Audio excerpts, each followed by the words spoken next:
Что такое вертикальный джангл, с чем его едят, какие 3 ситуации провоцируют его начать, какие риски и как от этого защищаться. Итак, что же такое вертикальный джангл? Ну, для начала нужно понять, что такое обычный джангл. В обычном понимании лесники забирают примерно вот так свой лес. Но вертикальный означает, что вы будете забирать его вот так. То есть по половинам. В этом случае лесники на одну из боковых линий оказывают очень сильное давление, а на другую вообще не оказывают. Первое, что нужно понять, что один лесник инициирует этот вертикальный джангл, а второй, если не адаптируется и не станет тоже вертикалить, то потеряет очень много голды и экспы. Есть 3 ситуации, которые провоцируют вертикальный джангл. Первая ситуация, если ваш лесник просто сильнее вражеского лесника на первых 3 уровнях. Хорошим примером является Грейвс. Он мобильный, он не получает урон от кемпов, то есть он всегда на full хп, и также у него очень хороший урон. Грейвс определяет, с какого бафа стартанул враг, например, с красного, сам идет на противоположный, стартует, убивает его, получает 2 уровень, дэшится через стеночку, и потом забирает просто синий.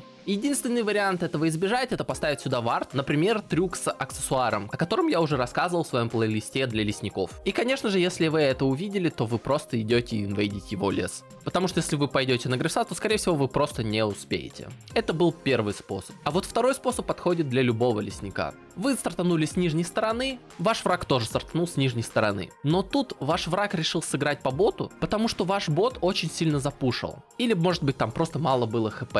Вы это видите и решаете сыграть по его джанглу. По сути, не важно, с какой стороны вы стартанули, вы могли также и с синей стороны стартануть и пойти в его лес. И последняя ситуация, она очень сильно похожа на первую ситуацию, но ее различие заключается в том, что это происходит не на первых уровнях, а там, допустим, на 10-й минуте. За счет этого разница между лесниками может быть настолько критичной, что тот лесник, который идет впереди, просто может безнаказанно гулять по вражескому лесу. Но тут есть одна большая разница. Вражеский лесник, скорее всего, не хочет встречаться с вами, потому что вы его, скорее всего, убьете. Несмотря на то, что вы очень сильно рассвижены, вы не можете быть везде и вся. И он этим может воспользоваться. И начать вертикалить, как и вы. И всех этих способов самый нерисковый является второй, потому что вы точно знаете, где вражеский джанглер, а вот остальные 2 являются очень рискованными вариантами. Вам нужно понимать матчапы, нужно понимать приоритеты, нужно обязательно знать, где находится вражеский лесник, и этим всем пользоваться. Именно поэтому стабильнее лучше всего играть от защиты, потому что что-то может пойти не так с меньшей вероятностью.